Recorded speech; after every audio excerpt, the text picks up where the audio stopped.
Do you feel there's a media narrative against Arsenal? There's actually a media narrative, and you are included, Jamie, and I don't mean to disrespect you, but... You just have. I, from the beginning, didn't want Ange in at all. Last time I came on here, we had 1 win in 3. Adam said United were going to beat us. We whacked the floor with them. He's one of the worst human beings I've ever met. We're 1 game away from disaster every single week, it feels like, and we got Liverpool next. The only team stopping Arsenal from winning this league is Arsenal. Wow, you Big Six fans all think you're victims. It's amazing. It is amazing. Oh, we're winners, or oh, you're seeing us develop. Relax. If England are ever going to win silverware in this generation, it's probably Jude Bellingham. Just get Wazza and Scholes in. Then you will be.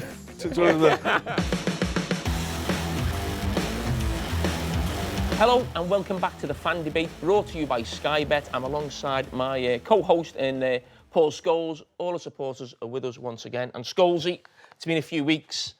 What's been going on? What have you been up to? A lot of Salford stuff, actually. New podcast? New podcast with Paddy and You're not Nicky. leaving us, are you? I mean, what's happening? I wish you the best Doing of luck. both. Thank you, Flav. Yeah, it's been all right. It's been good. But as I said, most of the time with Salford, a couple of bad results. Doing well, though. Yeah, we're doing really well, yeah. We got up to 3rd or 2nd at one point, lost the last 2 games. But we're still playing well, hopeful of a big season. OK. But before we get started today, we've got a special prize to be awarded to a member of our panel. Ooh. OK, and last season our fans took on the quiz, didn't you, through the season, and we know we'll come out on top.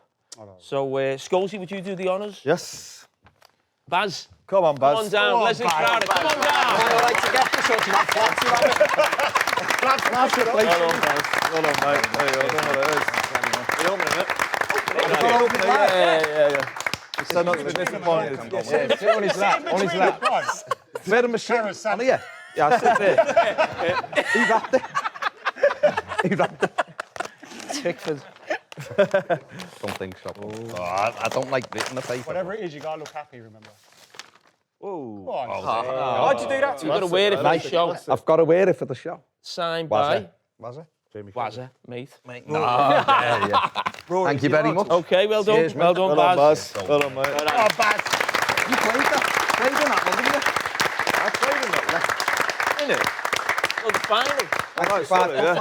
yeah. You did play in it, son, yeah? I missed a great chance, actually. You did, you used to. No, 1. Fuck off, Baz. I missed 1. To be fair, Nev made the good save. No, I should have scored. Fucking hell, forgot about that. Brilliant. Right, let's get going. And for the past few shows, we've always started at Liverpool because Liverpool were the champions or top of the league. Not quite there at the moment, but what's going on? How are you feeling?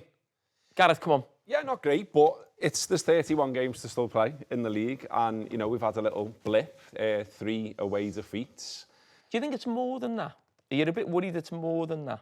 I am a little bit, but then equally, I've got sort of, you know, like the negative side and the positive side, one on each shoulder. And one saying to me that, you know, we've got a lot of good players there, we've got a good manager, we've got the manager that won us the title after all of those years of wanting to see it in person at Anfield. So he's got all the credit in the world in the bank, and anyone that says otherwise, well, they can do one. So, and then I just think about, you know, all of these players that have brought us all this joy. Like a lot of stick at the moment for Mo Salah.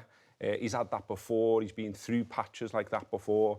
So I'd back him to emerge the other side of it. But right now, he's obviously not playing well. And yet there is a worry. There's a worry about the balance. There's a worry about control. There's a worry how easy it is for teams to get at us. And there's also a bit of a worry that we're not putting our chances away. I mean, you know, at the weekend, fair play to Chelsea. Thought they did a lot better than I was expecting them to do. But equally, we had chances in the game and should have done better and should have won the game, in my opinion. And I think maybe it is... I don't think the manager's cracking up or any of this madness. I'm not pressing a panic button, but I do think there's a little bit where it is getting to him a little bit. I thought that when he brought Endo on as an example, I just thought, well, it feels like you're taking the point there. When to me, I'm watching it thinking, you can get at these, get at them. You know, why are you making a defensive substitution at that point in the game? So Can I come in on that? Because it's interesting you say that. Now, the thing that's frustrated me in the last 2 games is that we've allowed a situation where it has been end-to-end. Yeah. And I'm thinking, sometimes as players, Scholesy, you're playing a game, Crystal Palace. Liverpool are better than Crystal Palace, OK? Liverpool are favourites to win the game. but you've been battered in the first half. You've got 1-1. They're on an unbelievable run. I'm like, get out of there with your point. I'm a little bit like that with, and there's slightly different with Chelsea in that I think when it went to 1-1, I think a team who are, the title-winning team, the champions, just go and win that game. That's what I thought. You go and win that game, especially with the problems Chelsea had. But then the game wasn't, Liverpool were never in control of the game, I felt, after it went 1-1. You'd expect them to go and win the game, but never really in control. And even when he brought Enzo on, I know it's telling you to take a point, but it didn't feel like anybody did go back and defend. Everyone was just running. It's just like, and that's the thing that's frustrating me. For a team who are champions and got such experience and the senior players and what they've won, not understanding that situation, what I've just said about Crystal Palace, where you think, hey... Points sometimes it's very good, isn't it? Yeah, especially when you play that badly. Palace, and the Chelsea, I'm just like, Liverpool will be top of the league, them 2 points. That's frustrated me, not so much losing games can happen, but almost the manner of it, 2 weeks running, last-minute goals. Is that... Sorry, Joe, I'm just going to say, even the games where you've won, I've never felt like you've been in total control of them. I don't think you've ever been in control of a game of football since, the first game of the season. You try and think what's changed from last year. I suppose 50% of your back four have changed, haven't you? If you bring the keeper into that as well with his injury, he's such a massive presence. You obviously lost Trent. The left back hasn't quite got going yet, has he? He doesn't look... it's difficult to say because it doesn't look quite up to the standard of a champions winning team. Do you know what I mean? Andy Robertson, everyone thought he needed replacing, and looking at it, did he really? I think he will play a lot more football than he would have been expecting from what we've seen. So I think a goalkeeper's becoming such a big part of football again, isn't it? You think of the presence of an Alisson behind that back four, thinking, wow, you just look at him, you just look at the size of him, and maybe not winning your games all the time, but you just look at him and think, you're going to miss that, you're definitely going to miss that. I don't care what team it is. We did it for years, Adam, didn't we? We've missed a Peter Schmeichel, and for years we couldn't replace him. Edwin van der Sar coming and brilliant. So, and Konate's not been quite good, has he? So defensively, you do look quite poor, I think, but I still think it's only a little blip. I still think you've got the best squad in the league. I still definitely think you've got the best squad of players. Gareth, we've got the 2-week break now. What would be the advice? Listen, you've just obviously spoke about the manager, and he's not going to listen to you. No, he doesn't listen to you. And he's not going to listen to me either. And he doesn't need to. He's got a bit touchy. He's got a bit touchy, hasn't he? Yeah, Gareth just mentioned that. Yeah. But listen, you lose games, but what do you mentioned quite a few problems, and I think there's quite a few. I don't think there's one thing, but if there was one big thing over this next 2 weeks that you think you'd like to see the manager do for the next game, or you think, okay, he's got to do this, or what's the biggest one that stands out for you? For me, as much as possible, because a lot of it obviously depends on form and fitness, and I think both of those things are being a factor if you look across the squad. I'd just like him as much as possible to try and decide on what his best team is and stick with it for a bit, as much as possible, as I say. So I was looking at it before, and there's only 3 players that have played 90 minutes in the 7 games. So, it's Van Dijk, it's Salah, and it's... Who's the other one?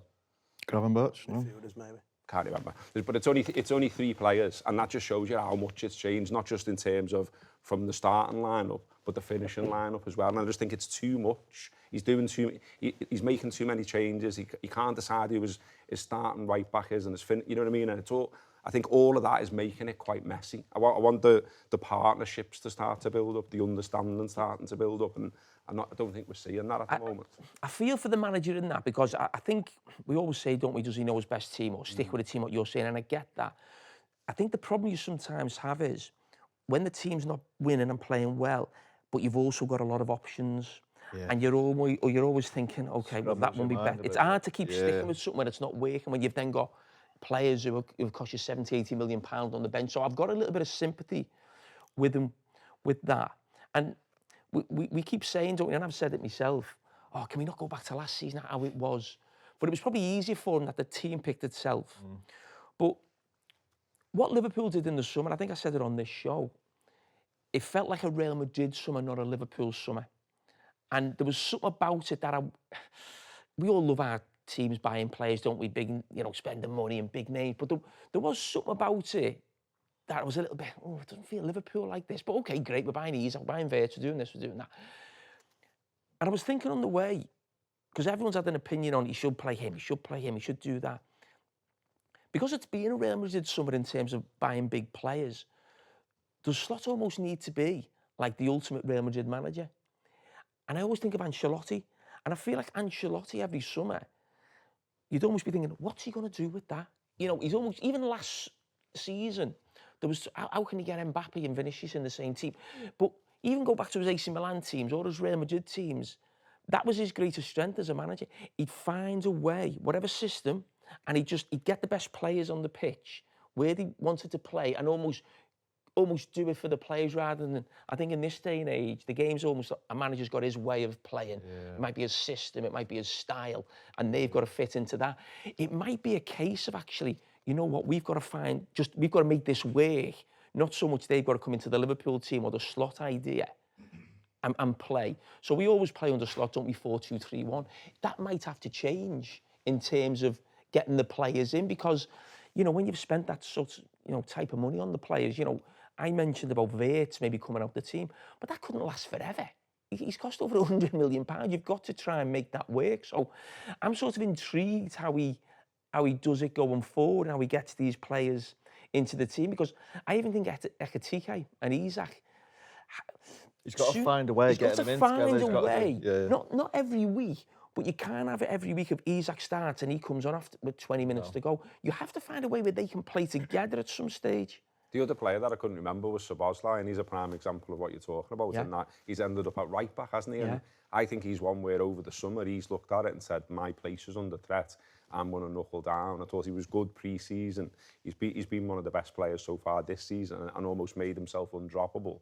But because of everything you're talking about and everything that's gone on, he's ended up out at right back, which is, like, you know, when he moved him there again at the weekend, and I thought when he come out for the second half, you could almost see it on his face. He was like, I don't want to be here. I want to be in midfield. And we look better, I think, when he's in midfield because he offers more protection. Because another thing just to say, you know, what you want from Liverpool is, you remember when we went to Man City and all of the players grafted, and that was basically why we got the result. Every single one of them put it in. A lot of talk about Mo Salah not tracking back at the moment. He did that day. And I almost think one of those type of performances as well. We've got Man United next at Anfield. If you're not up for that, what are you doing playing for Liverpool? We the fans, we'll make sure the ground's pumping for that one. So I think, say to the players, remember that game, remember how you did that, do that, and let's get a result against Man United and let's start turning this round. Is it not just a case, sorry, of players just not being informed at this point? Very much, yeah. Well, Salah's an obvious one for now, but I thought McAllister was brilliant last season. I think he really controlled lots of games, didn't he? He's been in and out, hasn't he? Like you say, with signing players, it's probably fried his head a little bit. And he's not really sure what's what at the minute. Now, what are we, 7-8 games into a Premier League season? It'll soon, these players are so good, it'll soon work itself out. Scholesy, could I ask you, that when I think about Wirtz coming in, and it's only 6 or 7 games, and I think of a 22-year-old kid come in, the players around him aren't playing well. Him coming into the team is probably altering the way Liverpool plays, a completely different player to Szoboszlai, who played that role last season.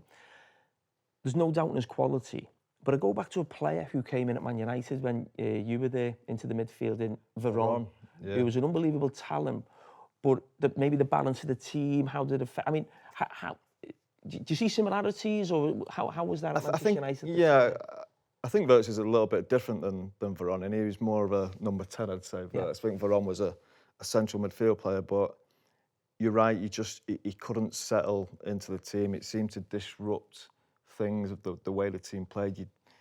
He was a little bit more of a free spirit, wasn't he? So he didn't really play the position that well, and we always played with a 2 midfield, so other than European games, we're much better in European games because there's that little bit of security around him, around the team.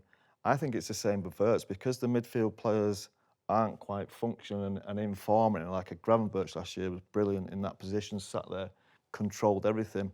When you play that number 10 position, you've got to be certain what's behind you. you have to have that security in behind you just to be a bit more relaxed. Look, there's obvious talent there with Verts. I think he's brilliant. I love watching him, the way he received the ball. He's just not quite ready. But you could say that about 7 or 8 of the Liverpool team at this point. If Salah would have scored that goal at the weekend, that probably would have been one of the greatest assists you've probably ever seen. Yeah, exactly, yeah. Look, it's a matter of time. He's coming to an age. He's 22, as he said, as well. He's so young. He's got unbelievable ability, and I think he'll get it right. As long as they get it right in behind him, then that gives you that freedom. It gives you that, I don't really have to run back that often because these will get the ball, they can win the ball and then get it to me, and then that's when I've got me Isaacs, me Ekitike's to run off, and I think he'll be off and running soon. The Sky Bet EFL Building Foundations Fund supports a wide range of community projects run by the 72 EFL club charities. Sky Bet have committed $6 million over 6 seasons, helping to improve the lives of local people. Wigan Athletic Community Trust were the latest club to receive funding. A £30,000 grant will support their adult disability football team for the next 3 years. To find out more, search Building Foundations Fund. Matthew, I want to welcome you to the fan debate. Come in, new Arsenal fan. Tell us a bit about yourself. Thank you very much for having me. I'm an Arsenal content creator, and this is actually a dream come true. I'm sat beside people that I watch all the time. When I was first getting into football, you two were a little bit past your prime, but you were still balling about, and it's it's a pleasure to be here and represent the team currently top of the league. How old are you? Always throw that one in right away. How old are you? 22. 22. We've been told as well that you are a bit of a stato on Arsenal, and we can throw a game at you, and you're going to, tell us the results or the goal scorers and that. From August 2011. Post 2011? Post August 2011. So you don't know Tony Adams scored that half volley? No, I do. How are you bringing that up? OK, the game I thought of a little bit before that, so I'll test you here. 2008, Arsenal at the Emirates against Tottenham, 4-4. Yeah. Can you tell me the goal scorers in the game and in what order they came in? Oh, God. Well, look, this is outside of my requirements because it is August 2011. It's all right, I'll give it a good go. Stop the thinking time stuff, go on. I'll give it a good go. Look, we went 1-0 up through... we went 1-0 down with David Bentley, halfway line volley. We then equalised through, I believe, Silvestre, 2-1 Gallas. Yes. 3-1 Adebayor, 4-1 Van Persie. Yeah. 4-2, God, I was 5 years old, 4-2. He's doing this for dramatic effect. He knows exactly what I it don't, is. honestly, this is outside my requirements, but I've seen it before. 4-2 Genus. Bent. 4-3. Tell you what, though, as you said, it was outside your requirements, so we'll give you that one. We'll call it a draw. Well done. But you mentioned you're here to represent the team at the top of the table. Do you think they will be top of the table at the end of the season? I can't predict the future.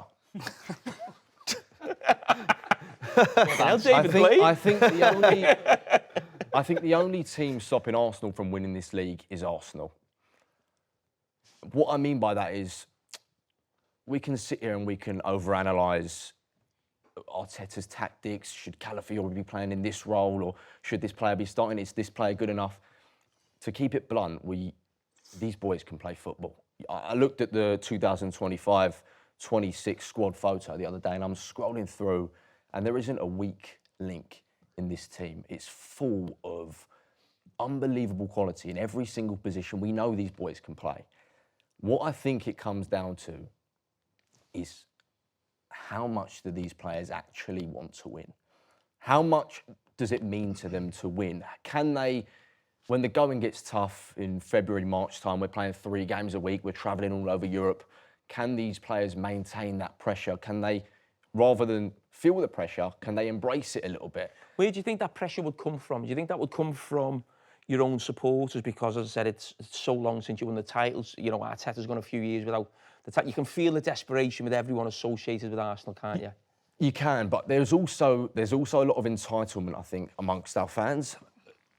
The Invincibles and our success in that era was around the time where I was born, and we've gone through periods of change during that. And I don't think it's appreciated enough where Arteta has taken us. I know we finished second last year, the year before that, but we're competing. Now is the time to win it.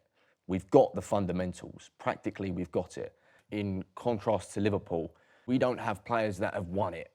We don't have that. We don't have the winners in our team just yet. I think we've got players that are capable of doing it, and they're showing that, you know, they're going to give it a good go.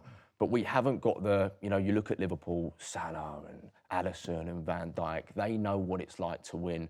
And I think that's why there was a big debate about Martinelli's celebration against Man City, about you've equalised, but maybe you should have that winning mentality to grab the ball and go and get another one. When you look at the year before that, Stones, when he scored against us in the last minute to make it 2-2, Stones is a player that's been there and won it. His mentality was get the ball back to the halfway line. A point is not enough at home in this title race. And I was a bit critical on Martinelli for doing that. But I think, not to go too off on a tangent, but I think that Man City game, in hindsight, was very important for the rest of the season, because I think it made Arteta realise it's not all about control. You've got to take some risks, and maybe they'll pay off, maybe they won't. And you saw in the following week, Newcastle away, he took those risks. He took the handbrake off, he brought on attackers, we played all-out attack, and we got what we deserved. So is it fair to say Rory was right calling Arteta a coward? Calling Arteta a coward for what? You called him a coward, didn't you? I called him a coward off the back of the two, yeah. Off the back of the performance at Anfield and off the back of the performance against Man City at home, I thought it was cowardly. Yeah, I think it could. Look, if you're a Chelsea fan, listen, I understand if you're a Chelsea fan, you might see that as cowardly. I see it as Arteta in those games was more worried about not losing than actually winning. Is that not cowardly, though? Is that not the definition? It's a little bit cowardly, but it's also...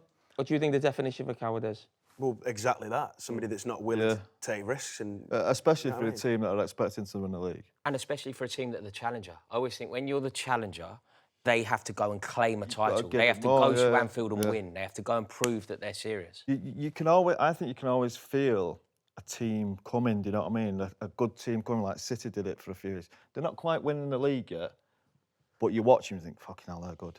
I think Liverpool did it as well the season before. They went, fucking hell, they're good.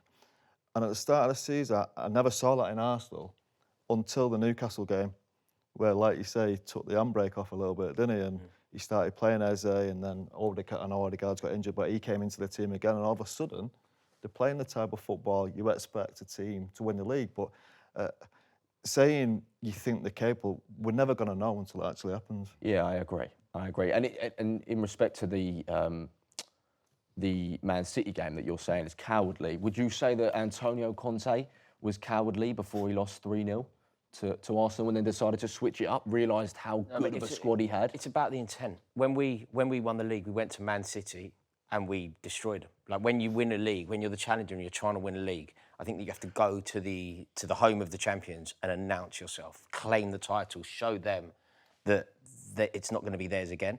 And I felt like you had a chance against Liverpool. Yeah. And I felt like that you entered that game in a cowardly way. I also agree with you, by the way. I think he learnt from that.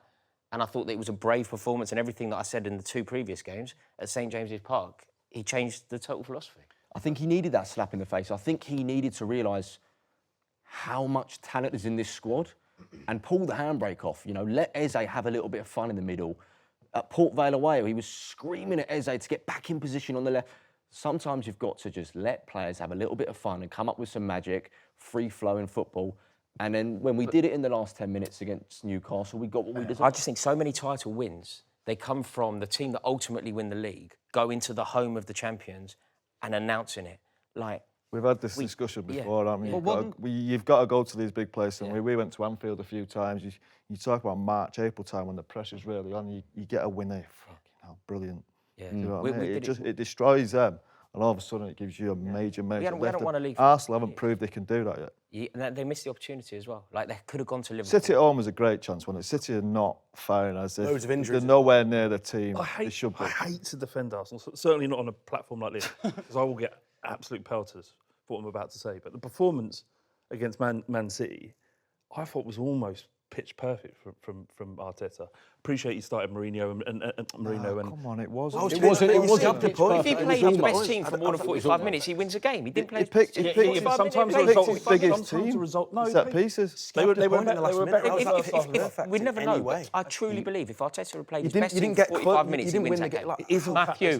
Matthew, Cowardice. Yeah. what we're talking about now, Yeah. everyone's arguing Everyone's and having a little pop at Arsenal. You're at top of the league right now. Do you feel, I know you feel, there's a media narrative against Arsenal? Look, there is a media. Look at the Is that reaction. an example? I haven't even Is that opened an my mouth. example? There's actually a media narrative, and you are included, Jamie. And I don't mean to disrespect you, but You just have. listen, before I go into a little monologue, I'll ask you, what is the difference?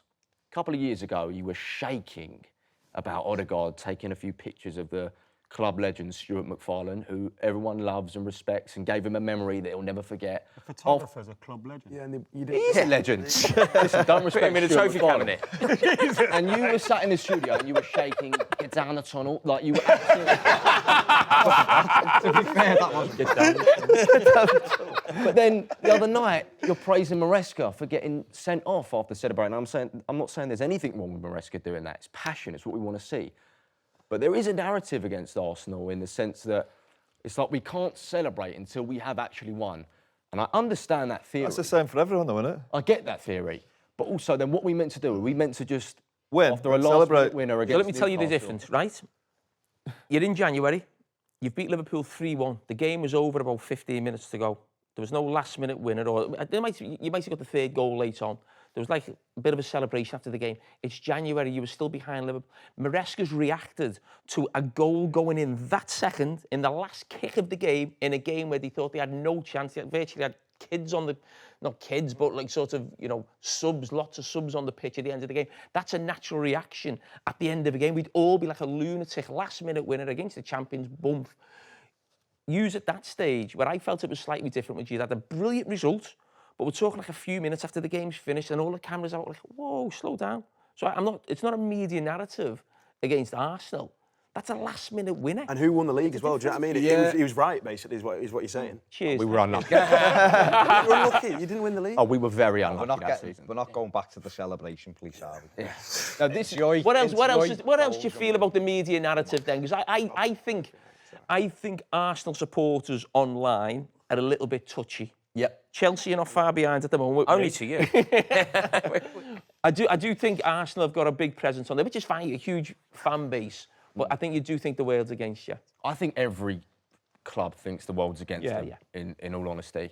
The thing is and I'll compare it to Liverpool, and I'll pay Liverpool their respects. I think that Liverpool are seen as these mentality monsters, gritty, experienced winners, which is very difficult to argue that they're not, especially their core, like I mentioned before, Alisson, Van Dijk, Salah, these are probably throw McAllister in there, these are winners. Arsenal, and I don't agree with this, I think it is slightly changing, I think that we're still painted as a young, expressive, developing team that are in a process. I don't think that's the case anymore. I don't know if you you haven't are. won the People call Gabriel and Saliba the best centre-back partnership in Europe. They blow smoke up Saka's arse all day. Everyone loves your team. I think it's in the media, changing. we hear positivity about Arsenal all the time. I don't think it's very negative. And I think if Gyökeres played for a few other clubs, there'd be a lot more clips of him being a donkey. That's well out of order. We haven't. I genuinely remember Lukaku. He was a much better striker than him, and he used to get clipped up every week. He's played doing the same thing. I think the difference is Liverpool have gone and won it, and you haven't done it Yeah, yet. and I agree with that, and it's completely fair to say, and Arsenal fans, including myself, we're very, very lippy online. It's just something that we're born with. It's like a genetic. But at the end of the day, you watch football. I know the end goal is to win trophies, but I'm watching us every week. We're winning games. We're hardly conceding any goals. Why wouldn't I praise this team? It's the best Arsenal team I've seen in my lifetime since I gained consciousness, and I'm enjoying watching it, so I'm going to be a little bit loud. But then on the punditry side of things and the newspaper side of things, that's almost a crime to do that for some reason. Just don't read it, mate. But you're seen as a developing squad. Simple as that. You're seen We've as had a it for developing years, I'm just squad not bothered. because you haven't won anything. Wow, you What Big could you Six be fans seen all as? think you're victims. It's amazing. Yeah. It is Yes, amazing. I don't She's right. She's right. They're all crying about, oh, we're winners, or oh, you're seeing us develop. relax. You all get all the media attention all the time. I'm not saying we're victims at all. I love Forest. I'm very proud of where we are in it. Well, okay, maybe not right now, but, you know, in general, the media presence we've had. But you all need to Don't worry, Postecoglou will be in the headlines today. He's in the headlines every day. Yeah, I wish he wasn't.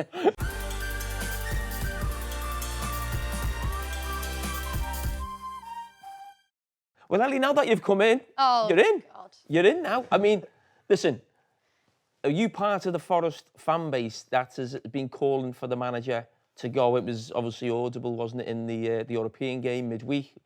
Were you part of that No. group? I don't sing ever, no matter what I think, against the manager. During the game, you're here to support the team. What are you doing? I might agree with them, but I'm not going to vocalise that during the game. And actually at Newcastle, the Newcastle fans started singing it, which fair enough. I mean, we've done it to other teams, that's for sure.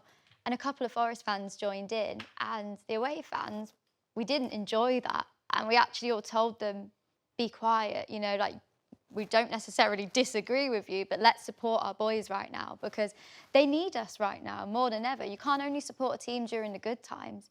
I mean, God, do we know about the bad times, that's for sure. This is the best time we've ever had. So, well, in my lifetime anyway, sorry. But I, from the beginning, didn't want Ange in at all, is the very honest truth. I felt that, I think every single Forest fan will agree with me that none of us wanted Nuno to go. It kind of had to happen. You can't slate your boss on TV and not get sacked. That's just the nature of, well, the world, to be fair, not just football. But I just think he's too different a manager to Nuno to have no pre-season. One's good, one's bad. That's hard. You know what? I'm not letting that one slide because actually he did win Tottenham a European trophy, and I felt really bad for him when he was sacked for Spurs. Didn't mean I wanted him for us, but he did win Tottenham a trophy after 17 years and the first European trophy in 41. Like, don't disrespect a manager like that. Ellie, can I ask you a question? Because it's interesting. I think most clubs, when you love a manager the way you do, they're almost against the board, you know.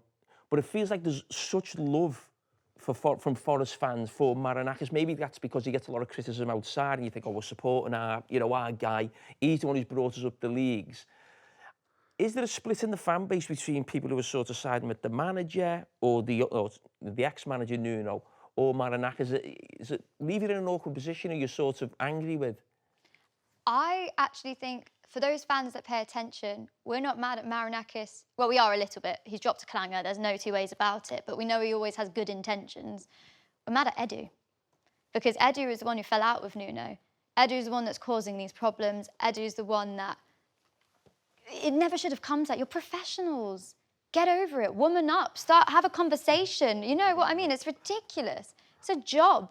You know, you can't just have an argument, cry about it. Put your egos aside. Forest is the most important thing. It's a club. You have to put the club first. And Marinakis, he's a businessman at the end of the day. We can't expect him to be a manager. We know what he's like, but he's rescued us. We all agree he's dropped a clanger, but we're not going to turn on Marinakis now. We know he always has the best intentions. And Marinakis does so much more than just what he's done for the club in terms of getting us back into the Premier League, getting us into European football. He's huge on the community as well. So we know that he genuinely loves Nottingham. So we all know he's dropped a clanger, but we're not going to turn on Marinakis. It's Edu who I want out. You say you want him out, but it sounds like the supporters at the moment are, you know, calling for the manager's head. I think most people would think, you know, that's ridiculous in terms of 6 games in to his time there. But do you see this lasting long?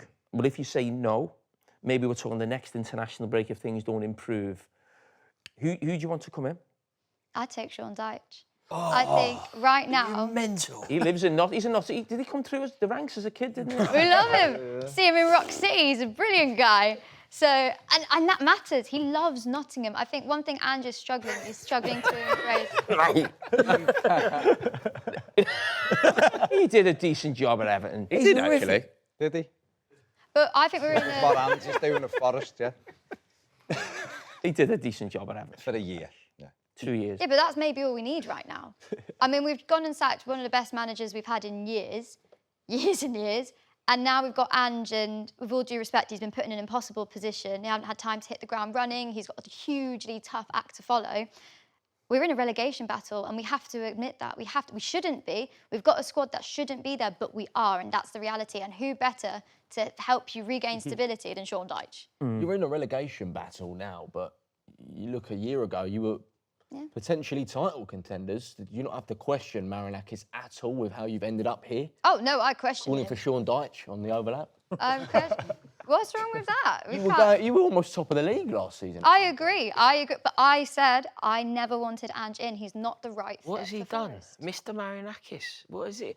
He's sacked a proven good manager and appointed a proven dreadful manager. He's not a proven dreadful manager. What a load really of is. rubbish. Nuno was asking Sorry, for the sorry. sack, How though, many? wasn't I'm not. I'd like to point out. I didn't want Ange in, but saying he's not a proven manager is a load of rubbish. He's won the trophy. He won a Europa League title. He won a Europa League title. He ended the trophy drought. And they What got do you rid mean? of him. And they still got rid of him. That's Exactly. He's- But you shouldn't be. You can't look down on a manager like that. He's been getting so much They hate. nearly went down. He's taken. But they didn't, and now they're in the Champions League. But Rory, on this show a year ago, you said Maresca needed his P45. Yeah. Where are we with Maresca right now? The win against Liverpool was amazing. Like, truly amazing. I didn't anticipate it. I didn't think that we could do it. I think we demonstrated a true beauty and resilience that I haven't seen under this manager. I was really, really impressed. I also loved him getting sent off. I thought he was brilliant. Him charging down the touchline, getting involved with the Matthew Harding lower. That's what we bond with. Like, we really do. I think as a support, one thing that we love is sort of like rebel managers. Antonio Conte, we played West Ham on a Monday night. Diego Costa scored first day of the season. He dived headfirst into the family end. Like, it was a brilliant thing. And it really did interweave him into like the fabric of Chelsea. Mourinho, obviously. And that was the first time that I've seen Maresca and thought, go on, like, really get up there, really enjoyed it. However, that brilliant performance, that brilliant goal by Estevao, who is a wonder kid, by the way. Like, I think we should probably like focus on him for a bit, because he's been doing it really well. And I think he just needs to start now. I think what we have is sort of a jewel in the crown. And he scored against us in the Club World Cup. I know you spent a few quid as well, Roy. Do you think they've almost let the manager down a little bit, though, position-wise? Because he said he wanted a goalkeeper, he said he needed a centre-half desperately, and they've not done that for him, have they? No, I think that the way the club's run is it doesn't make any sense. Like, we spent a lot of money. But, you know, when we clearly, you know, Levi Colwood got injured. He got injured at a time that's it's terrible for Levi Colwood to get injured. He's our best centre-half. But also, the timing of the injury wasn't bad, because it gave us a bit of time. Still had time, yeah. We then looked at it. We had Robert Sanchez in goal and our best centre-half out. And we went and we signed Buonanotte and Garnacho. You're like, wait, what are you doing?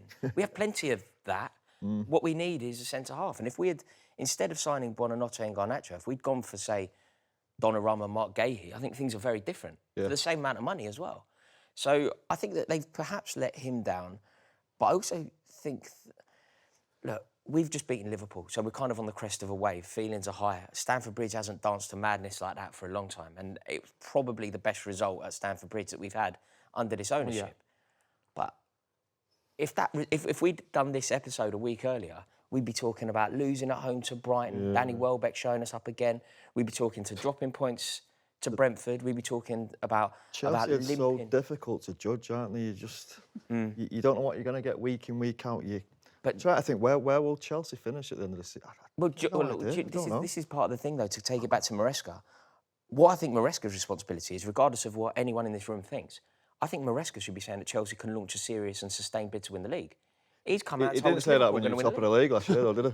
Pardon? He didn't say that when you were top of the league. Absolutely. Was that January time or December time? December. We played Everton. We played Everton. We played us. Yeah. I remember, you weren't happy, was you?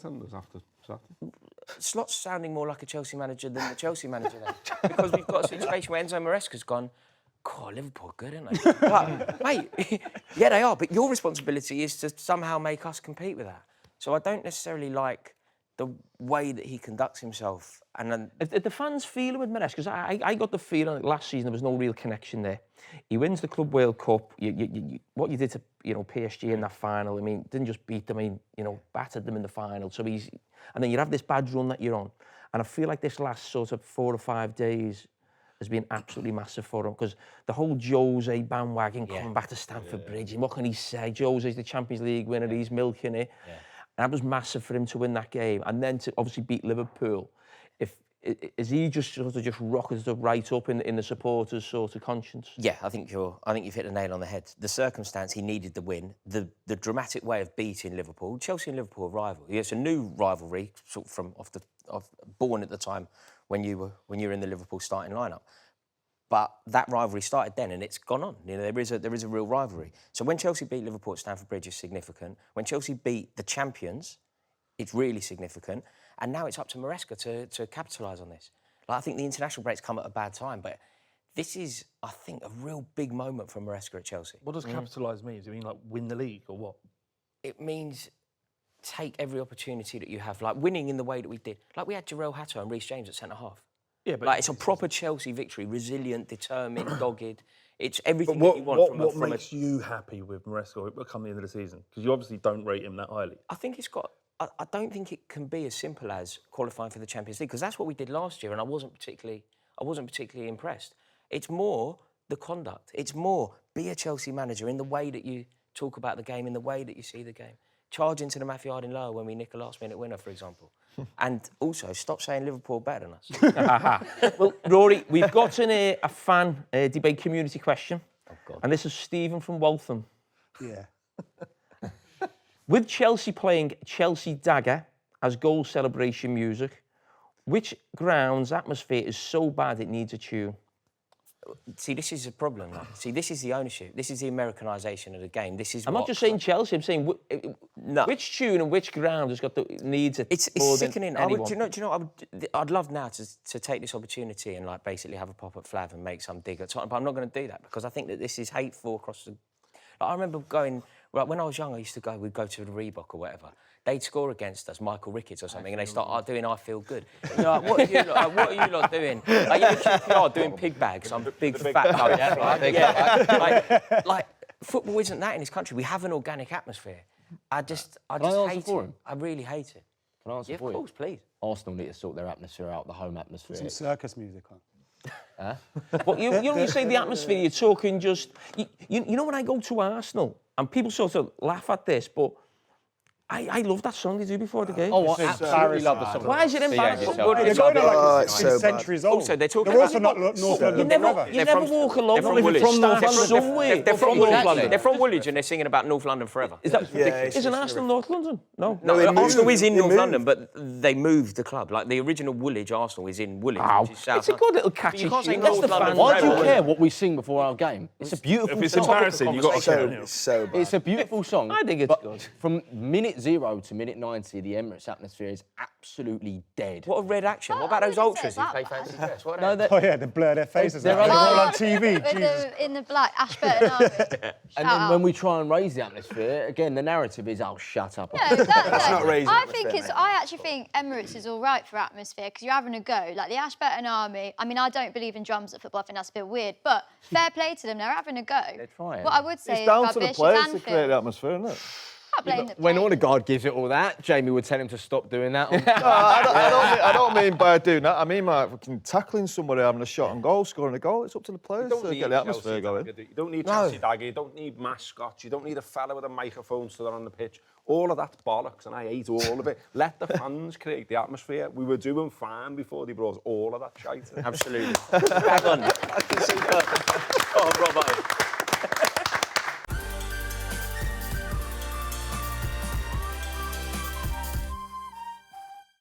Now to Luke, and I'm surprised he never got involved in that because that you watch football at a stadium that is at times criticised for a lack of atmosphere. I'm happy to just keep going and watch. Stayed quiet again. I'm not bothered. Say it again. Yeah, I mean, I'm just happy to go and watch my team. I'm not bothered really. Luke, you've got a manager who was amassed 250 Premier League wins. He's an exclusive club, and he's obviously done it a lot quicker than anybody else. What do you make of the style shift this season? To be honest, I've not actually seen that much of a style shift. I mean... You're too busy vlogging, aren't you? No, I mean, the thing for me is it's like we played against Arsenal, who we basically respected and said, look, if we go at these, we've got a weak inside. We've had a lot of injuries as well. We've had Marmoush, Cherky, Rory, Cousin. We've had a lot of players out. And last time I came on here, we had 1 win in 3. Everyone said we were shite, basically. Adam said United were going to beat us. We wiped the floor with them. Rory's saying Pep should get sacked. Do you know what I mean? It's crazy. And then we've had 7 games since then. Didn't say that. Yeah, he did. Mate, I'd say enough nonsense. We're having to make it up. Well, anyway, we've had 7 games since then. 7 unbeaten, 5 wins, 2 draws. Both the draws were kind of last minute. So, decent bit of form that. I don't really see. I've seen Gary Neville saying that we're like a rusty team or whatever he was saying, scrappy. I've not really seen it. I think if people watch our games, we've controlled the majority of them, played pretty well. We've had a lot of injuries. We're slowly getting there. We had 1 pre-season game and then obviously started badly. And now we're, 3 points off. One man. Come on, Luke, it has been different. I think it's been a bit different. Yeah, we've got a different goalkeeper. It's been very, very different. The way Pep plays, his teams. This isn't Pep's. Yeah, the way he plays. The whole coaching staff. I don't think he's doing it on purpose. Yeah. I just think the players aren't as good as he's had. Yeah, what I'm saying though is it's not been as dry. We've not gone from attacking everyone to parking the bus. Is what I'm saying. We're still controlling games. Maybe some of the bigger ones, like against Arsenal and stuff like that, we might see a bit of a change, and I probably want to see that in the Champions League as well. But ultimately, we've got some results, and I think we're doing all right. I think we're just sort of. I'm not saying it's a bad thing. We won millions of games 1-0 playing not very well. Yeah, I'm just saying I think the style has changed so much. You've got to play to once. You don't expect it. Got Haaland, mate. Yeah, we've got Haaland. We've got the best striker in the world as well. So. I said yesterday, I was doing something, and I was just looking at his goals, and I looked at his goals midweek. I mean, that goal midweek where he just does the little touch over the goalie with the volley. It just, I don't think I've ever seen like a better finisher or goal scorer before. And obviously, I started watching football mid-80s, grew up with Ian Rush, Gary Lineker, Shearer comes on the scene, obviously Harry Kane, Michael Owen, Robbie. You can name loads. I just don't think I've ever been so confident in a guy when he's going through on goal thinking he's not going to miss. Yeah. But I think because of the size of him and the stature of him. So quick as well. I don't think he gets enough credit for his actual finishing. I think we just think he's this guy, a little bit like yesterday, knocks people out the way and has a shot with his left foot, smashes the net. But he's so cute. There was a goal he scored a few weeks ago with his head, where he just dinked it over the goal. Was that in Europe, was it? Yeah. Was it? Yeah. Yeah. For me, I do think he's probably the greatest goal scorer we've ever seen in English football. But you say he's the best. What did you just say? Best striker in the world. I think there's a difference between what I'm saying and what you're saying. Okay. Yeah, that's fair enough. The numbers speak for themselves. The amount I think he's got 18 in 11 club and country this season. And it's just like it's pretty much guaranteed he scores. You just see him score. I think he's only the Tottenham game where we didn't score at all. Did he not score? So I think if you've got a striker like that up front, we're winning games, we're getting results. I think every City fan's just sort of happy to just keep going about our business. Did he get 5 for Denmark? Sorry. Say it again. Did he get 5 or something like that for Denmark? Yeah, I mean, you can get rid of them if you want to still. Sorry, Norwegian. Sorry, Norwegian. It was same to you, isn't it? Do you know what I think about him? It's like a kid. You know when you've got an under-11s or under-12s team. Yeah. Too strong yesterday. In that there's always a kid that's fucking massive and bigger than everyone, and like an adult. You know what I mean? I just feel like that, but he's doing that in the Premier League. It's fucking ridiculous. Just ragdolled, like he said yesterday about the centre back. That was brilliant, wasn't it? Him about and he just Get out of the way. have him basically. Yeah. That's class. He did. But like Jamie says as well, he's got the delicate. He's got every kind of finish. You can smash it. There's a delicate one. There's little headers. It's just. I think this is. I think that personally, as a City fan, I think this is the best version of Haaland I've ever seen because. When he was, he got 52 in his first season. That's hard to beat. Should have won the Ballon d'Or. He had KDB behind him, and he had, a banging informed Foden. But by the way, he's Foden's even been popping up good this defending as well, isn't he? Yeah, he's popping back with the headers, heading everything away. He's using every part of his game to his strengths, and that's what I want to see. I think I said this yesterday because City didn't have this. Had basically a poor season by their standards last season, and it's natural you forget about some of the players in the team. So when you talk about the Ballon d'Or or team of the season or different things, it's almost like Haaland started the season. You go, oh yeah, Haaland. I forgot about him. Yeah. You know what I mean? But his numbers are still obviously off the scale. You said before you think he's the best striker in the world. I said yesterday I think he's on a different level to Aguero in terms of scoring goals. You're comparing Haaland to Haaland, aren't you? Every time. Yeah, that's what I'm saying. Yeah. Was I right to say that? You watch Man City more than me, but I think even Aguero, who was like unbelievable player, I think this is a completely different level in terms of goals and finishing. The thing with Aguero is it was the injury record. So the thing is his numbers were just ridiculous. I mean, you look at the goals per minute. I think with Aguero, he could play 25 more games now out of retirement and not score. and he'd still have like the best goals per 90. But now Haaland's getting there. I think he is outscoring Aguero, and I think Aguero said in an interview as well, like he couldn't have been replaced by anyone better, to be honest. So, yeah, it's a tough debate because Aguero is like one of our best ever players, but it's a nice debate to have, isn't it? When you've got. The question is, Luke, can he fire you to the title on his own? Well, I'm almost thinking about we got with Van Persie. Yeah, I mean, that year where everyone said he fired us to the title. I don't agree with stuff like that. Carragher was great that year as well. I think he's probably your main hope. Yeah, that's what I'm saying. Like, no one's really talking about us. I know we had a bad start, and I'm happy for everyone to slate us when we lose a few games. But we've always, every season, pretty much, we've won the league under Pep. We've started badly, so I'm not saying we're going to go and win a league, but certainly only a few points off. If we'd not conceded that goal against Arsenal, we would actually be top of the league right now. So. We're just happy to keep winning our games. And So you're fifth or sixth. yeah, I mean, a few off the top. I'm happy to just, every City fan's just happy to just let everyone talk about everyone else, and we'll just keep winning. It's fine. Well, you mentioned you felt Erling Haaland was the best striker in the world, or the Premier League certainly. Scholes, I want to come to you as a midfield player. I was mentioning Declan Rice yesterday. Gary was mentioning Caicedo. You probably could put Gravenberch in there. I'm talking about like an all-round midfield player, not like a number 10 or... Yeah. Who would you say was the best midfield player in the Premier League right now? Right now? Bloody hell, that's tough. I still don't class Caicedo as an all-round midfield player. Okay. I know he scored a great goal, was brilliant the other day, and I got a little bit of stick from last year, having a little bit of a go at him. I almost thought about taking that back, because I thought in the Club World Cup he was brilliant. When I watched him a bit more, I just prefer them controlling type of midfield players who play with a bit more style, can score goals, probably a little bit more often than Caicedo does. Don't get me, it's a brilliant goal, but you wouldn't be surprised if he didn't do that again for another 18 months, would you? You know what I mean? I think he's one of the very best at what he does, which is being a breaker up. He breaks the play up, which he's brilliant at. But I preferred the others types, like I said. I thought McAllister last year was absolutely brilliant. I thought he controlled a lot of what Liverpool did, and I think they're missing that this year. How about Guimaraes, Bruno? Who? Bruno Guimaraes, Newcastle, he's unbelievable. Brilliant. I love Tonali as well. I love Tonali. I love Tonali at Newcastle. I was trying to think of a player, Tonali especially. I think he's been... he can run. Oh, he can run, yeah. I think he's been brilliant. Guimaraes as well. Very good. I'd probably choose Tonali at this point. Best midfielder in the league? Yeah. Well, you're going to say Declan Rice? Over Declan Rice? Yes, I think he's better than Declan Rice. I don't Where you jumped in there. I don't think there's anything that Declan Rice can't do on a football pitch. I think Declan Rice can do everything Lift Tonali trophies? can. Look, I really like Declan Rice, don't get me wrong. I think he's got everything. I just think too many times he takes too many touches of the ball. I think he tries to look a little bit more stylish than he needs to do. I think he's got physical attributes are brilliant. I think he can be a box-to-box. I think he can score goals. I just don't think he does it enough. I prefer Tonali. Is it okay? It's all right. Flav, we're going to bring you in. Okay? Yeah. I wasn't sure if you were going to come back because was it Ben? Ben did a great job. Well, he did a good joke. Yeah, He made a good joke. Can I just? Is that all he did? Yeah, he's all right. Ben. He went viral though, didn't he? Is that the one with the jeans? Oh, have you and him got a bit of a thing going on online, have you? Flav hates him. Yeah.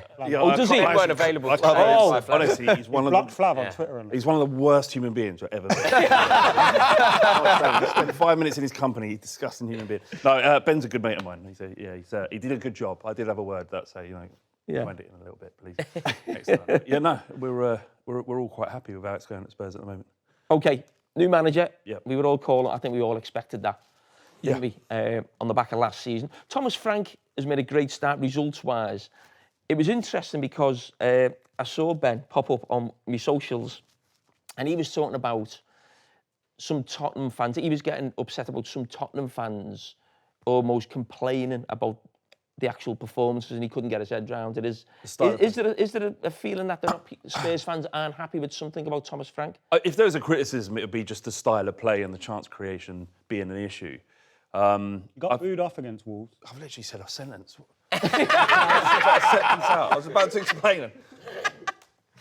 Just saying. I know, you're correct. I don't think I don't really remember that. But what happened essentially is in his infancy as a manager, he decided to shore up the midfield, make us difficult to beat, and that meant playing without a recognised number 10. So Sarr was playing in the 10, Berraval was playing in the 10, and it does result in a very solid, difficult to beat, but not a great brand of football. And so it was really about getting points on the board, really, and making us difficult to beat, which was the direct opposite of what we'd gone through last year. So if you can't see that there is this transitional period at Tottenham, and he has to get the best out of players aren't necessarily right for the style of football he wants to play, then you're being very harsh on Thomas Frank. You saw a big difference, I thought, at the weekend when we actually had Xavi Simons, who is a recognised number 10, and a winger in Odegaard. And it was a little bit more balanced. But thus far in the season, we've had to play midfielders in a 10 role that aren't, suited to that role. But it will be fine. It's a part of a process. We're currently third in the league, I think, fourth in the league. I think at the start of the season, Rory and I was having a conversation, and I said fifth, and he laughed in my face. I don't think you should be laughing now. Should you? No. Is the answer.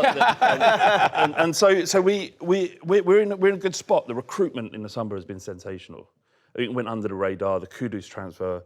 There was a West Ham fan who, on a particular podcast, said that they'd had our pants pulled down, and that is ridiculous. This kid is very good. That was a great sign. And Paulinho. You've got to keep them two centre halves fit, haven't you? Yeah, but then you've got Saliba and Gabriel need to be fit as well for them to win the league. You do require your Arsenal rent-free in there. Yeah, what is that about? Why you bring Arsenal? Rent-free. So you're talking about Spurs. Well, no, I hate Arsenal as much as I love Spurs. So they're always going to be there or thereabouts. But it's a point though, isn't it? Saliba and Gabriel are important to your title-winning challenge. Yeah, we've got more depth than you've got, but yeah. Yeah, but that's not the point I'm trying to make. Is it? What I'm trying to make is that everyone needs their best players. Liverpool won the league because largely injury-free. So, Romero and Van der Ven are really good. And I love Romero, man. I think he's a nutcase, isn't he? Yeah, just because it's brilliant. I love watching him. And he's actually calmed down. Like he's been made captain, and there was question marks about is his temperament right, but he is outstanding. Like, I love him. I can imagine my fans of other football clubs find him like a bit of a shithouse. But if he's your own, you love him to bits. Yeah. You said there that you had a great summer that had gone under the radar. Yeah, Is that you giving a backhanded compliment to Daniel Levy? I respect what Daniel Levy has done for Tottenham Hotspur. I'm also happy that he isn't there anymore. And how much he was involved in that recruitment, I could only guess. What are you trying to do? Well, my job here, as you might not be aware, is to pivot to different questions. So I use a little bridge, so I can use Daniel Levy. Apologies. So I actually thought I did really well. Listen to one of your answers. I thought I can use that to segue that, to Daniel Levy, and then we'll get to. You want new owners, don't you? You would like. So I actually did my job really well. Yeah, but you got my back up. You put me on the back foot. I wasn't expecting Daniel Levy questions. I hadn't prepared for them. That's also my job. Yes, so I mean, we have effectively a new structure at the club in that the Lewis family, Vivian Lewis and Charlie Lewis, are now kind of effectively running the football club with Venkatesham underneath them. And now there was a £4.5 billion bid, which was genuine, which meant 3.3 billion would essentially buy ENIC shares, and there'll be an eye-watering 1.2 billion to spend on players and infrastructure. And then ENIC obviously gone, nah. You don't need to spend anything on infrastructure. You'll always be there. There's a stadium, the training ground for the last 5 years. I think it's other things like women. Yeah, you're right. But maybe it's just players. But the women's team as well, I guess. But yeah, when you're a fan and you're in 1.2 billion, you're like, oh come on, now finally us. And the ENIC have gone, nah. You're not going to get all your dreams realised. We're just going to stick around. Anyway, they may well operate in a different way from Daniel Levy. Daniel Levy's issue was always being passive and not not aggressive in the transfer market. If come January or summer next year, we should be in the conversation to be buying Adam Wharton and Semenyo. That's how we need to be operating. We would never have been operating like that under Daniel Levy. So, but it was interesting it was interesting the amount of interest in Tottenham and the size of the numbers. Do you think they will sell? Or is it? Yeah, inevitably, that's what they're there for. I just think that they think they're going to get more than 3.3 billion in 5 years' time. So, yeah, I mean, I think inevitably we will be bought by some nation state or an American consortium as everyone else. But what we do, it is a bit depressing, yeah. What we do need to be wary about as a Premier League is the fact that I think there's 13 or 12 American owners, and you get to 14, suddenly you have voting rights, and that could very quickly shift how the Premier League functions, and games abroad in America could quickly follow. So while I have nothing against American owners at all, I think a collection of 14 in the Premier League could potentially sway decision-making in a way that isn't good for the Premier League.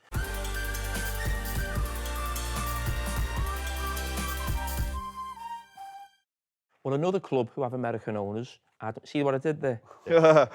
Sorry, I get it now.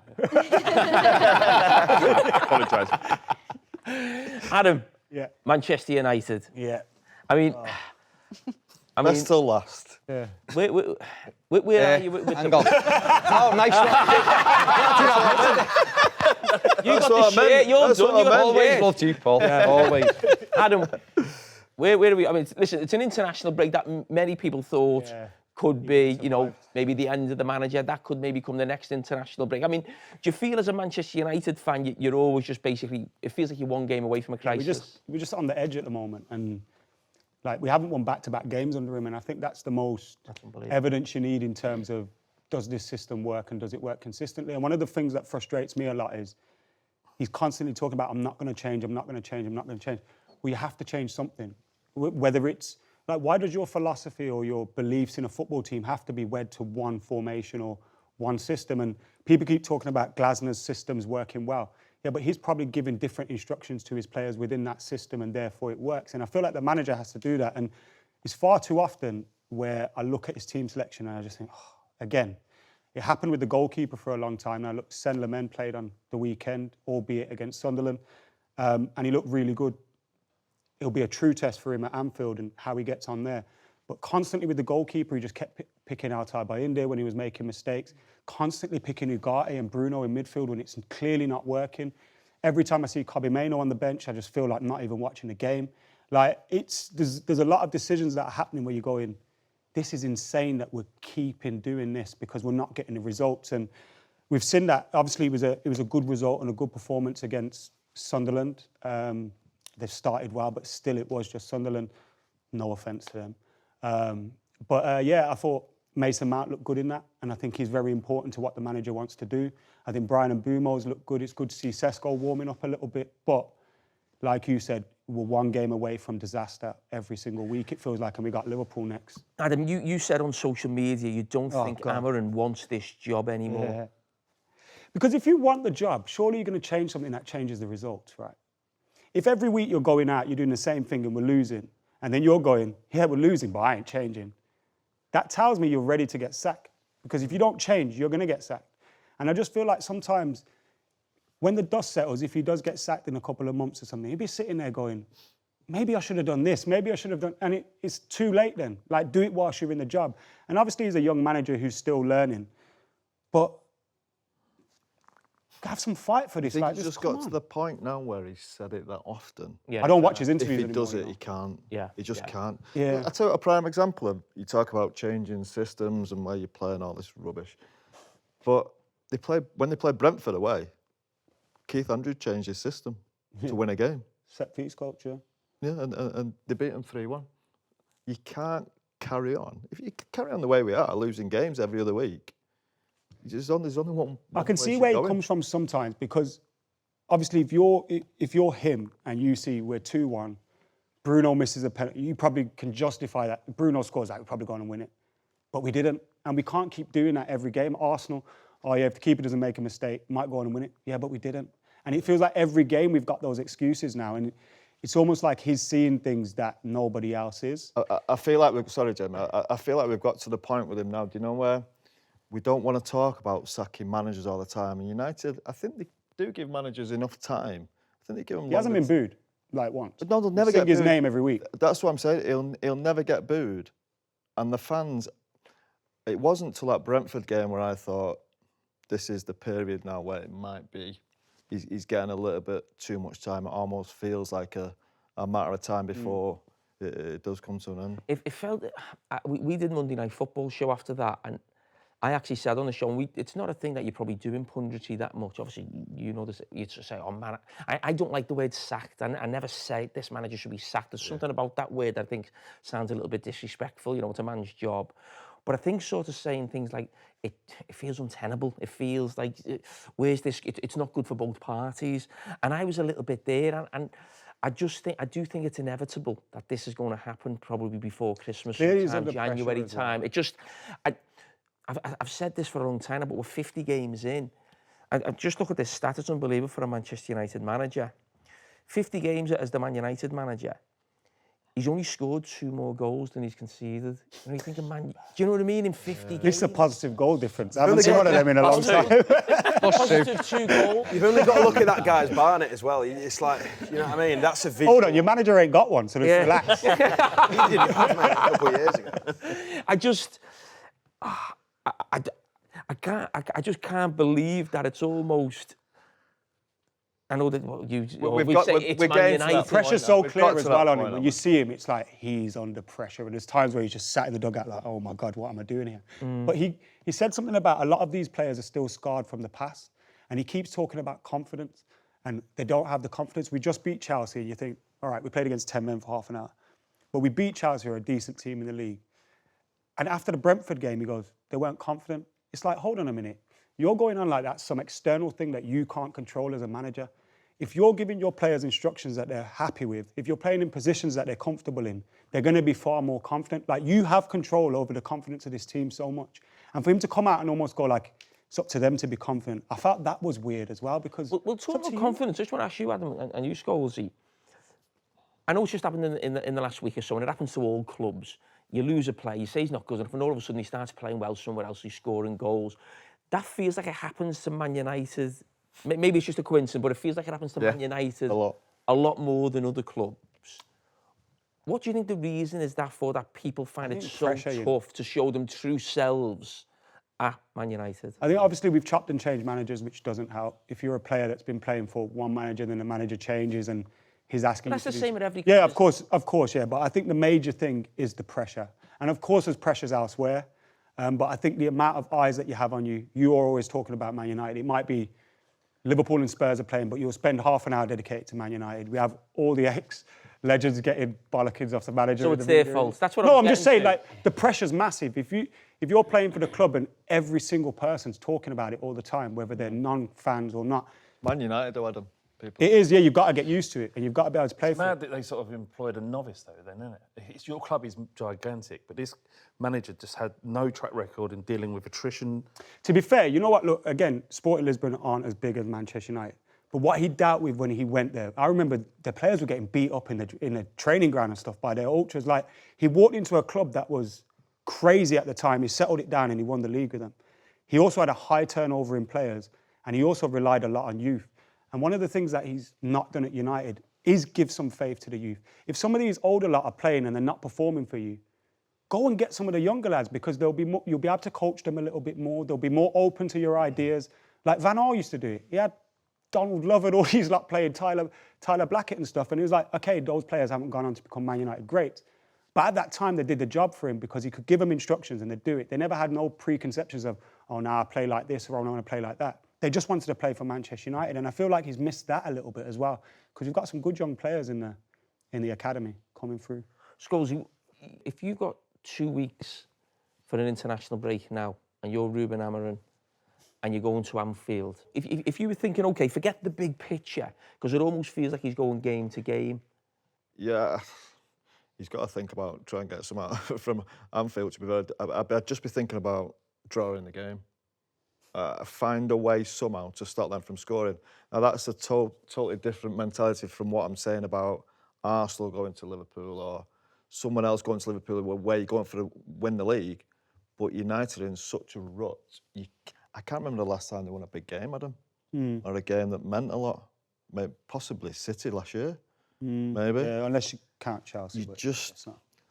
unfortunately, this group of players got that much in a bad rut. You've got no confidence that they're going to get you out of it. You feel almost, it's almost predictable. They'll go there and get beat. Well, we have been a little bit better in those big games. Like you say, we haven't got many results. I know what you mean. And everyone's raving about the Arsenal game. Well, we were great against Arsenal. We got beat.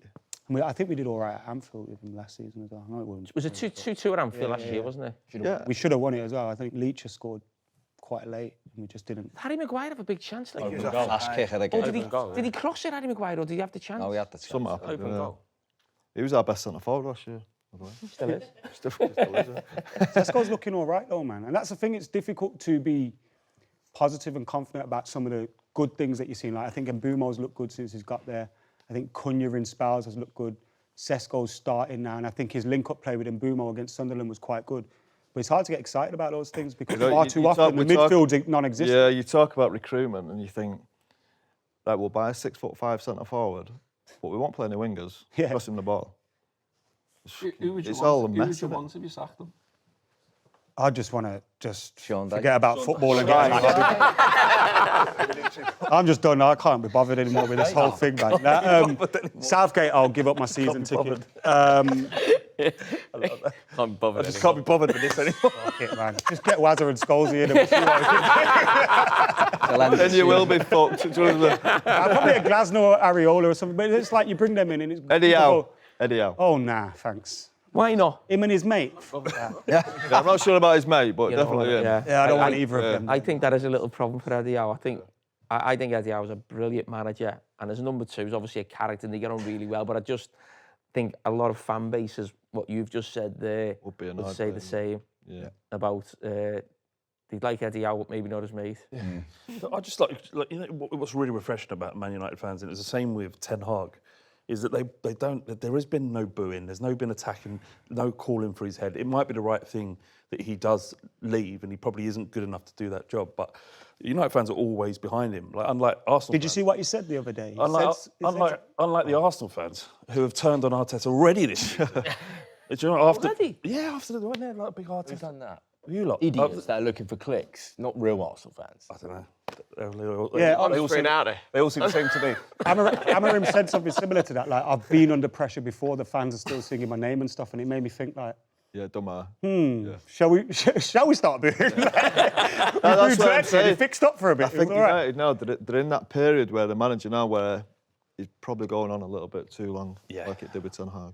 Now look, don't get me wrong, we don't want anybody sacked, and we want him to come out of it. We want it to be good, but the more it goes on, it's because we have that Fergie thing as well. His speech on us. Obviously, we've been through about 10 managers since then, but him saying like, "Stand by your manager," and then. Obviously, when Fergie first arrived, he didn't do anything for a long time in terms of winning trophies.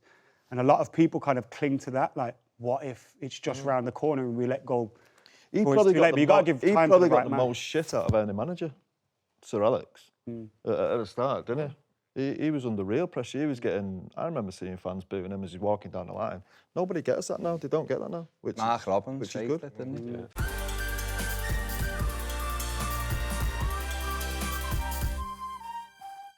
But talking about the manager who replaced Sir Alex Ferguson, David Moyes, brings me to Baz. It's almost like you're good at this. Just for you, Flav. Baz, I described yesterday's win almost like a typical Everton win, you know, that I've seen over so many years. Probably not great football, the opposition, you think, oh, you're on top, and then before you know it, you use the energy of the crowd, you're on top of them, it's aggressive. The goals are a perfect sort of, not Everton goal, but that type of goal in that type of game. Would that be fair to sum that up? Yeah, well, we could have been 3-0 down before we equalised. They played really well. Probably Everton's worst performance, I'd say, at home, definitely, in the first half. And he had to change it half time, he did. He stuck Alcaraz on and Beto on, and the energy went up, and after Mateta missed a great chance, and after he missed that, I felt like there was only going to be one outcome, I really did. And once we equalised, there was only one team going to win it, and we had to leave it late. And we got, to be honest, we had a little bit of luck that we didn't have against Villa, and we battered Villa at home. I don't know how we didn't win the game.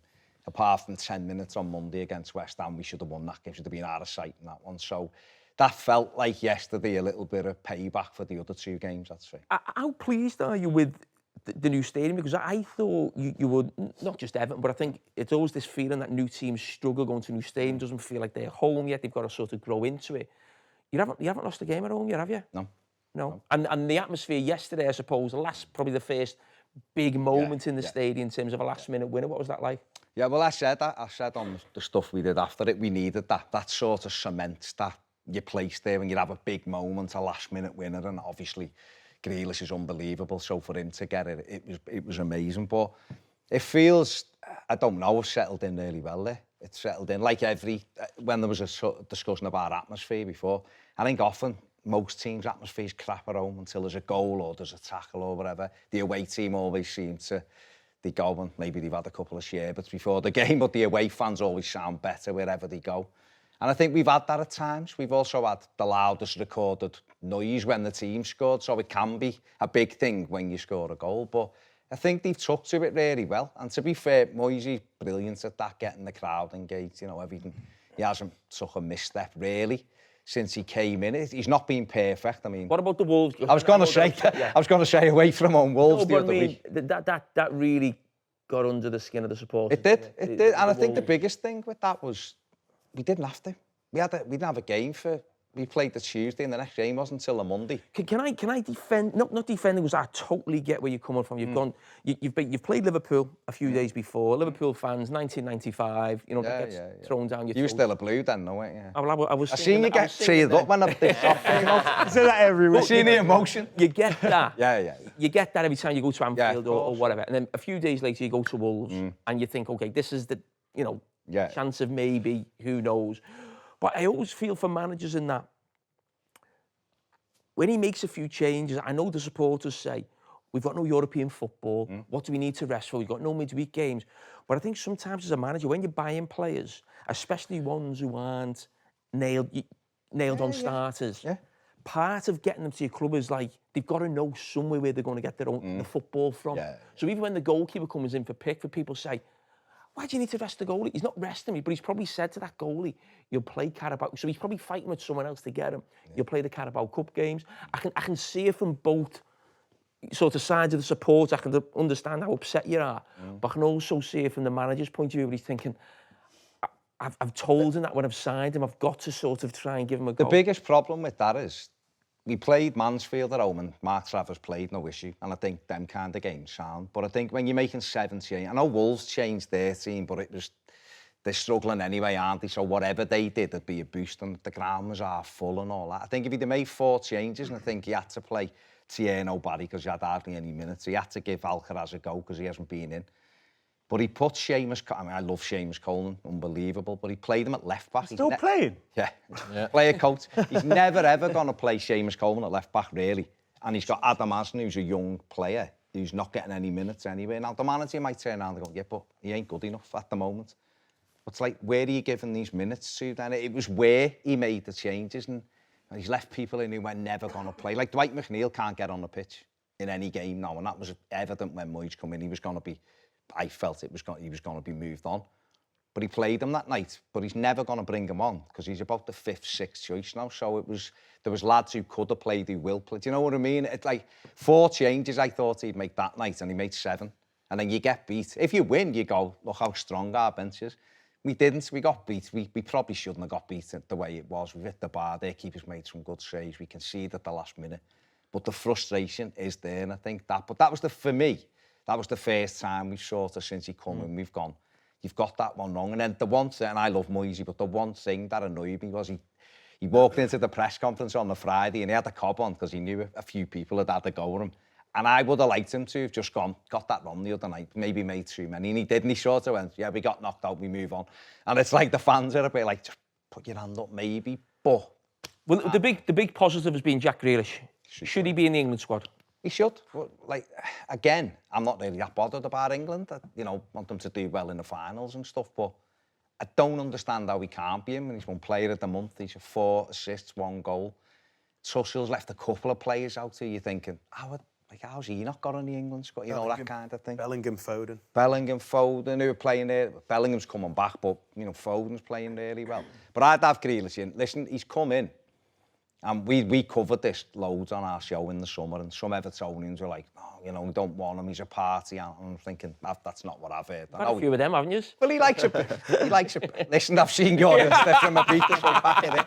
But he likes to enjoy himself, but he's a hard-working player. I can't believe how hard-working he is when you see him up close. You see these players a couple of times a season when they come to your ground or you're playing, and sometimes you take notice and others you don't. But the work rate he puts in, he's unbelievable. He's a really genuine lad, it seems, on and off the pitch. He's been fantastic for Everton. Yeah, absolutely, boy. That's why it must be frustrating for you to go out the cup, because with a player like him playing well, you can beat anyone on a day. So. Our problem's just is, I think he'd done a lot in the summer. He brought 9 players in. He didn't get a sense of another foot. Barry's coming as a young striker. I think he wanted another sort of in between him and Beto. We need a full-back. We saw that yesterday, Crystal Palace, 2 are touching corner flags. They're that far up the pitch. So there's a little bit of work needing to be done, but it is what it is. But Scholes, we want to come to you. We've just mentioned Tuchel's England squad. He's left out some big names, I mean, huge names there, especially Bellingham's the big one, isn't he? He's supposed to be the star man for England.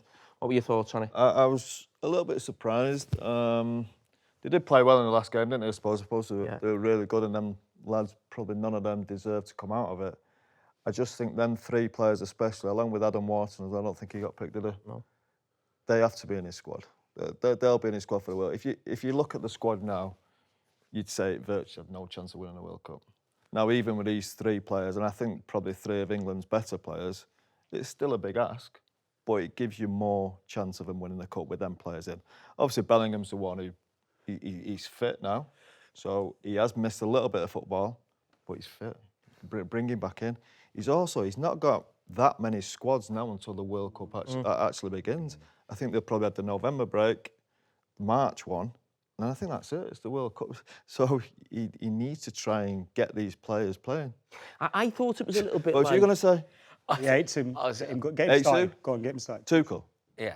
You don't like him? He won you the He won the Champions League, didn't It's he? a different conversation. He shouldn't be the England. He obviously shouldn't be the England manager. Yeah, but that's a different. I mean, I don't think Just obviously foreign manager. like, I don't. she was obviously not an England manager. But you know what you said about Bellingham, and you can rationalise it that way. But it makes no sense. It's so hypocritical because Ruben Loftus-Cheek's out. Ruben Loftus-Cheek's been out, missed the last 2 AC Milan games, and he's in the squad. So injury doesn't matter there. Bellingham's the injury, and he's out. Like, nothing makes sense. I feel like he's just sort of gone to war on this for no reason with Jude Bellingham. Like, what are we discussing this for? Why on earth are you not just including it? I think he's done something that we see probably a lot in club management, probably not in international football, where he's actually sending a message to his squad. He knows he's going to be in the squad. 9 times out of 10, he's going to be in his team. Yeah. But I think he's sending a message because, listen, who knows what goes on behind closed doors when they've been away. But I don't think it's been a great start for Thomas Tuchel in terms of results or performances. It's been terrible. Yeah, but what I'm saying is it felt like the last squad, who was the team we played? Yeah, we beat Serbia. We beat Serbia. But prior to that, we beat Andorra 1-0 and then lost to Senegal. And that might be his point. His point might be, okay, this is the first time I've felt like I've got some sort of connection, some team. They've gone out and performed twice really well. I'm going to pick that again. It's just a little message to some of the big name players, because he actually said, which I thought was really interesting as well, if Madueke was fit, Saka wouldn't have been in the squad. Did he say that as well? So Saka was only in the squad because Madueke was out. Yeah. And it was a case of, right, this squad, this has done really well in the last 2 games. And there's one thing that he does that I've never seen an England manager do before, in that when we were in the squad, there was no, unless you were going to the tournament, it would be a set number. But an England manager would pick the squad, and he'd just pick everyone in. So sometimes it might be 28 in it, or 30. It's like, I'm not going to upset everyone, just bring everyone and whatever. Whereas it almost feels like he picks, this is the number for the squad. We're not having any extra bodies, because sometimes in training, you do in England training, everyone's fit. You'd have 11v11. Yeah. There's someone on the side of the pitch. Fucking England player, you know what I mean? But it feels like he could have easily put those players in. But I think he has a strict number, maybe to do with his training schedules as well. But I just think he's sending a little message, around the squad. It's not just about what you do on the pitch, it's what you do off the pitch as well. And I don't think it's a bad thing. Who benefits here? Like, Jude Bellingham's an icon. Like, Jude Bellingham is the reason, if England are ever going to win silverware in this generation, it's probably Jude Bellingham. What on earth? Do you think even at club level, if you were at Chelsea, the star player should be able to do... No. Obviously, there's something he's not happy about. Let's be honest. There's something about Jude Bellingham, whether it's on the pitch or off the pitch. I don't know what that is. That a manager of that level, who's a Champions League winner manager, who's managed at the top level, there's something he sees there that he's not entirely happy with. Yeah, but that's nonsense, isn't it? Because he's picked But Ruben you're off not the seeing team. what's going on behind No, closed but doors. you don't. None of us do. All we want to see is England win a tournament in America. England are far more likely to win a tournament in America with Jude Bellingham in the squad and Jordan Henderson nowhere near the squad.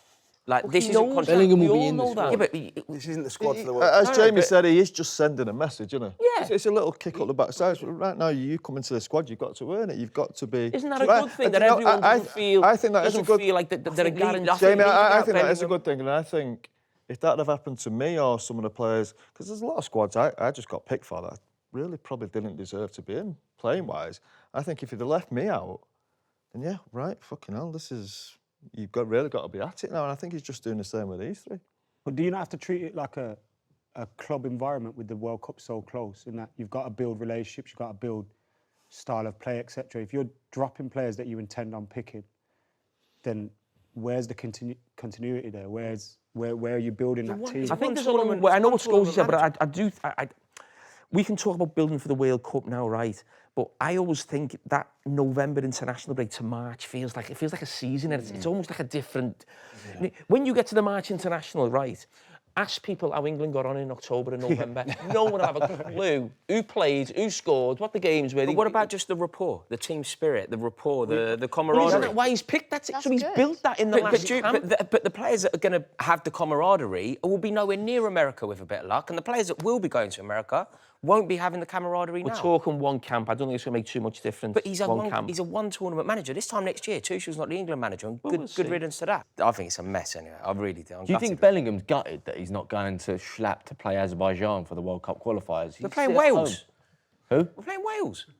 Yeah, he doesn't care. He plays enough football. He's just come back from Wales injury. playing Azerbaijan. I think Bellingham will care. Neither of us know the answers to this, though. I think it hurts his ego. I think it hurts his ego Tuchel's by mob. not being in the squad. I think he sees himself as the main man for England. You could argue that he is. I think that there's been some sort of fallout between Tuchel and Bellingham, but it's crucial that he sorts it out. Have we finished? Not really, but okay. We've run over. Listen, that is another episode of The Fan Debate, brought to you by Sky Bet. Make sure you join us next time.